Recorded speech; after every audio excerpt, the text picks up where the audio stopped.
Всем привет! Вы на канале Дело Мастера Боится. В этом видео я покажу пресс для винограда, его принцип работы и устройство. Данный пресс для винограда имеет заводское исполнение с небольшими доработками, которые на заводе не предусмотрели.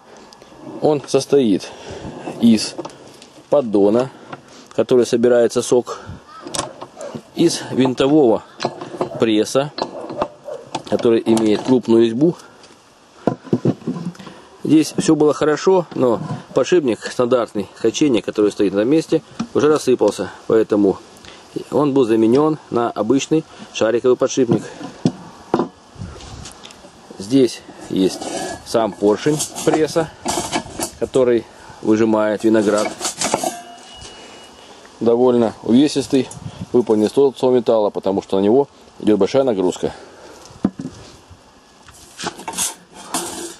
Также на станине есть такая мелкая сетка, в которую ложится виноград, и съемное днище, выполнено в виде двух пластин, на котором собирается весь жмых.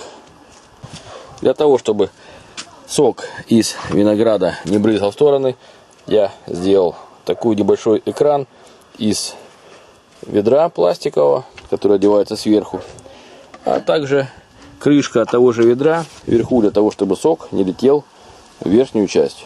Обычно при производстве вина я очищаю виноград от веточек, убираю гнилой, прелый и который больной оидиумом. Затем все помещаю в большую емкость, измельчаю все венчиком для приготовления цементных растворов и ставлю в теплое темное место примерно на неделю. Я сегодня буду выжимать из мезги сусла. Делаю вино из белого винограда сорта мускат. А также планирую выжать черный виноград сорта Молдова. Для того, чтобы виноградный сок или сусло не растекалось по сторонам, из этого отверстия была сделана такая небольшая леечка, которая собирает весь сок. Само основание я закрепил на такой большой тумбе, для того, чтобы она была неподвижная и можно было придать больше усилия на прессование. Для начала устанавливаем этот сетчатый барабан на основание с поддоном. Здесь есть такая небольшая кромка, завальцовка. Необходимо, чтобы она была внутри, а верхняя наружная завальцовка была наружу, вверху. После этого возьмем эти два диска, они тоже немножечко загнуты, повторяя рельеф нижней части блюдца, поэтому они должны лежать вот так, изгибом вниз.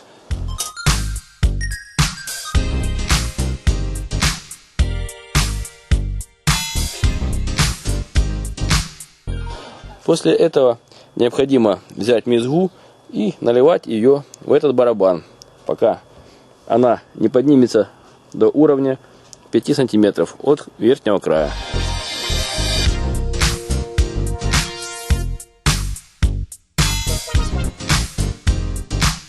Для того, чтобы сок не брызгал в стороны, я накрою этот барабан с помощью кусочка пластмассового ведра.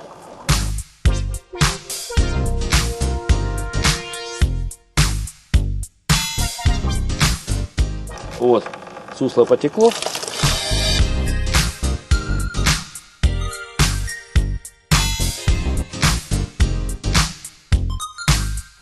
Здесь объем фильтра небольшой, около 8 литров. Но если вам хочется, чтобы работа была быстрее, то необходимо приобретать большие пресса объемом 25 литров и больше.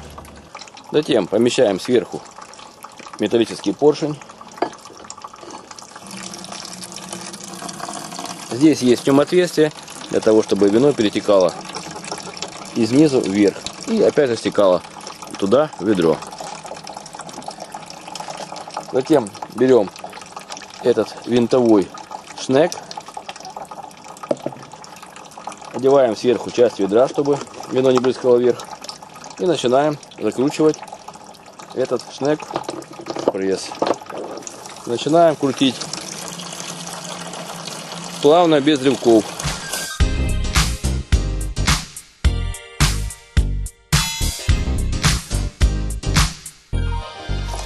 Сок начинает при этом течь более интенсивно.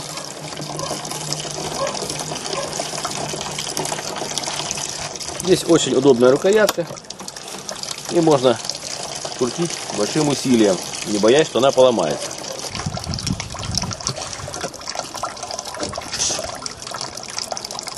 После того, как сок перестал бежать из пресса,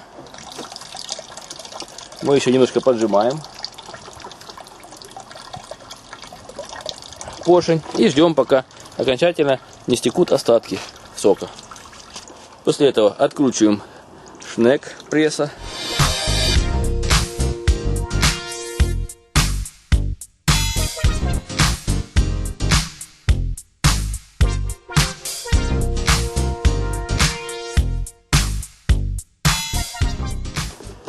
Снимаем крышку, вынимаем поршень пресса.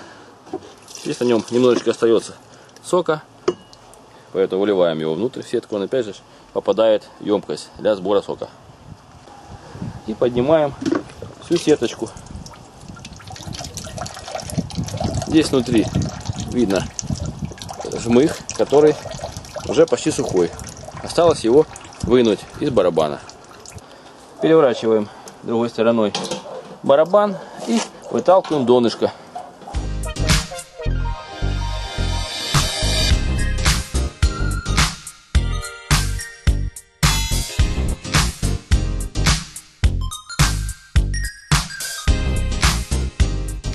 После этого я пробую выжать сок из свежего винограда сорта Молдова.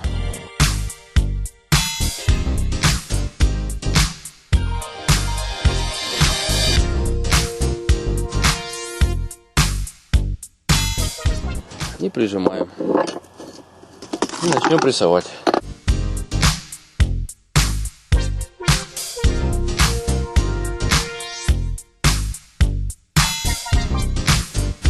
Вот пошел сок. Вот вышла порция сока. Сок, конечно, пока не очень темный. Я при производстве вина настаиваю сок на мезге около недели, чтобы вся шкурка отдала свои красящие вещества в вино. Но это я для опыта делаю. Посмотрим, какой жмых остается.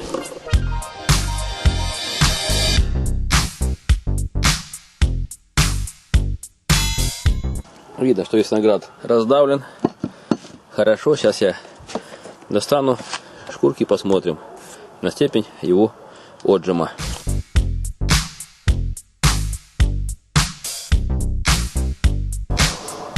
Вот такие получились плотные выжимки из винограда.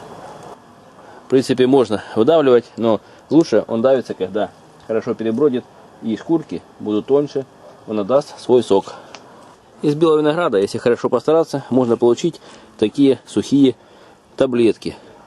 Но я особо там не старался, потому что буду делать еще из этого жмыха чачу. Поэтому для меня выжим особо не критичен. Главное, чтобы был чистый виноградный сок.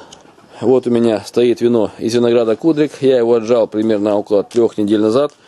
И как видите, у него совсем мало осадка.